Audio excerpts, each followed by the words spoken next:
সাধারণকালের ষষ্ঠ রবিবার, প্রথম পাঠ বেন শিরার রচনাবলী, 15 অধ্যায়, পদ সংখ্যা 15 থেকে 20। ঐশ্য আদেশ পালন করার ক্ষমতা তোমার আছে। তুমি যদি প্রভুর আদেশ মানতে চাও, তাহলে তা মানবার ক্ষমতা তোমার তো আছেই। তুমি বিশ্বস্ত থাকবে কিনা তা স্থির করা তোমার হাতেই। প্রভু তোমার সামনে রেখে দিয়েছেন আগুন আর জল। তুমি যেটি চাও সেদিকেই হাত বাড়িয়ে দাও। মানুষের সামনে রয়েছে জীবন ও মৃত্যু।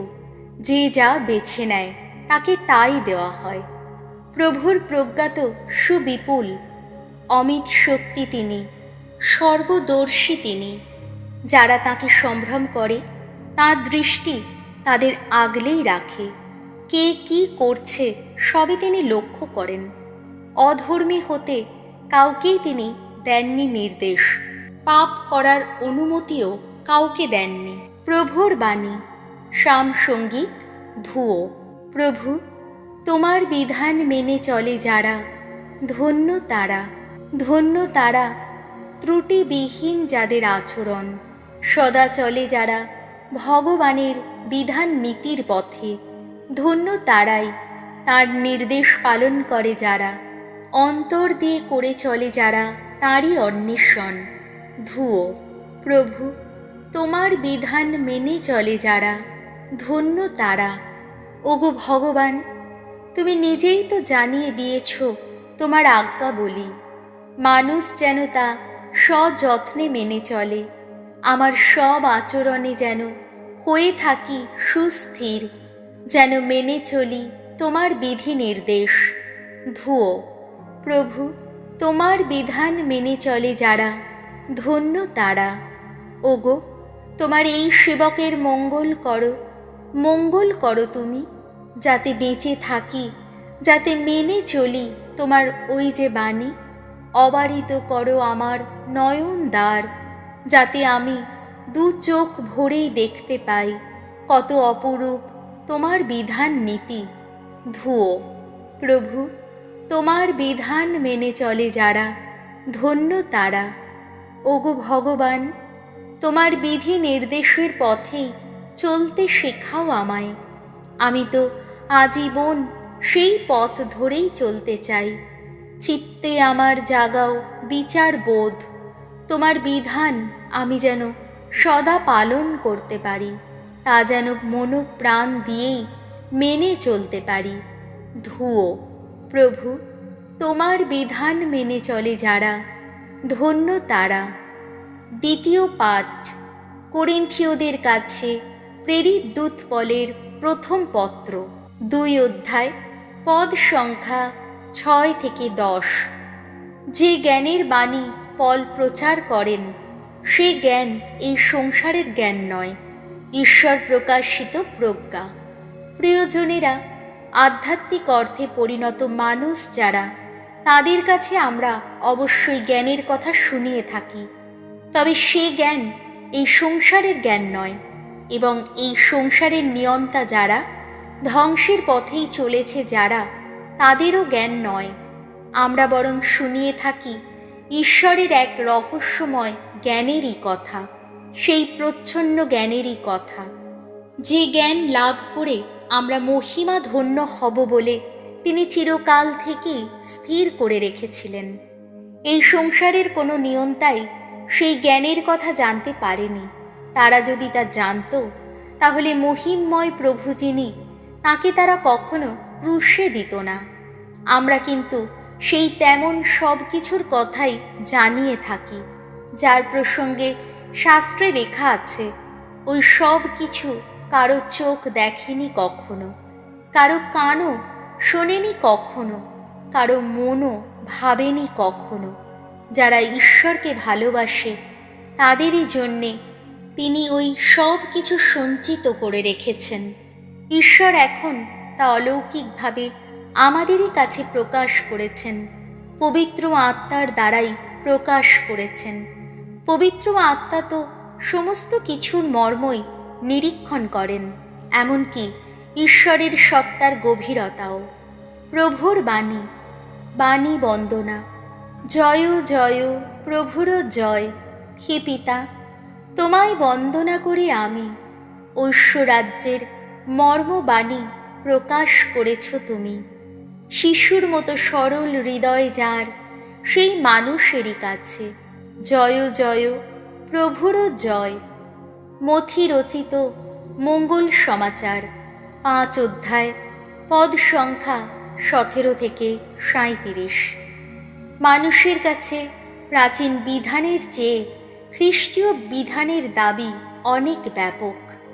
যিশু একদিন তাঁর শিষ্যদের বললেন, তোমরা এই কথা মনে করো না যে আমি মোশির বিধান বা প্রবক্তাদের নির্দেশ বাতিল করতে এসেছি। আমি তা বাতিল করতে আসিনি, বরং পূর্ণ করতেই এসেছি। আমি তোমাদের সত্যি বলছি, আকাশ ও পৃথিবী যতদিন বিলুপ্ত না হয় ততদিন বিধানের বিন্দু বিসর্গ লোপ পাবে না।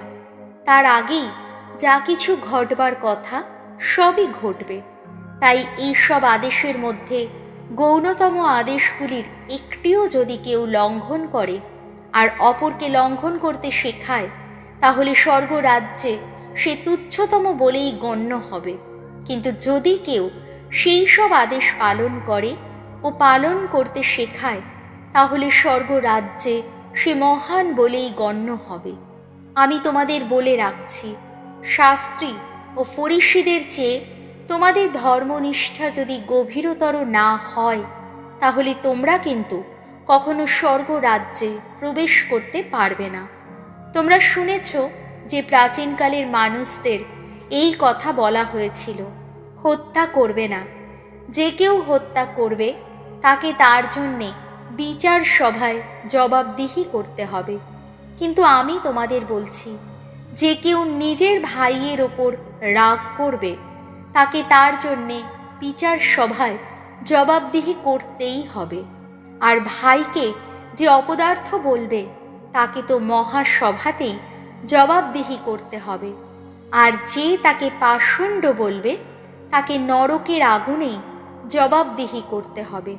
কাজেই তোমরা নৈবেদ্যযোগ্য বেদিতে উৎসর্গ করতে গিয়ে সেইখানে যদি তোমার মনে পড়ে যায় যে তোমার বিরুদ্ধে তোমার ভাইয়ের কোনো অভিযোগ আছে, তাহলে সেখানে যজ্ঞবেদীর সামনে তোমার নৈবেদ্য ফেলে রেখেই ফিরে যাও।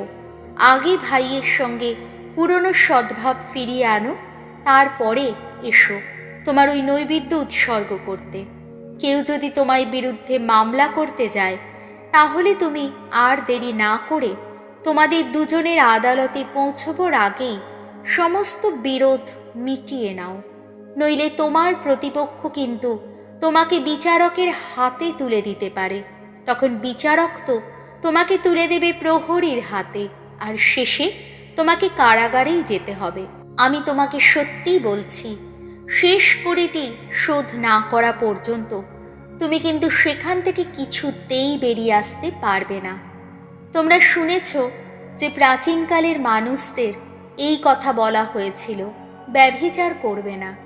কিন্তু আমি তোমাদের বলছি, যে কেউ কোনো স্ত্রীলোকের দিকে লালসার চোখে তাকায়, সে মনে মনে তার সঙ্গে ব্যভিচার করেই ফেলেছে।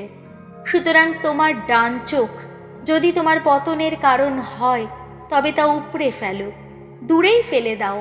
তোমার গোটা শরীরটা নরকে নিক্ষিপ্ত হওয়ার চেয়ে তোমার পক্ষে একটা অঙ্গ হারানোই বরং ভালো। তেমনি তোমার ডান হাত যদি তোমার পতনের কারণ হয়, তবে তা কেটে ফেলো, দূরেই ফেলে দাও। তোমার গোটা শরীরটা নরকে যাওয়ার চেয়ে তোমার পক্ষে একটা অঙ্গ হারানোই বরং ভালো। প্রাচীনকালে এই কথাও তো বলা হয়েছিল, যে কেউ নিজের স্ত্রীকে ত্যাগ করে সে তাকে ত্যাগপত্র দিয়েই তা করুক।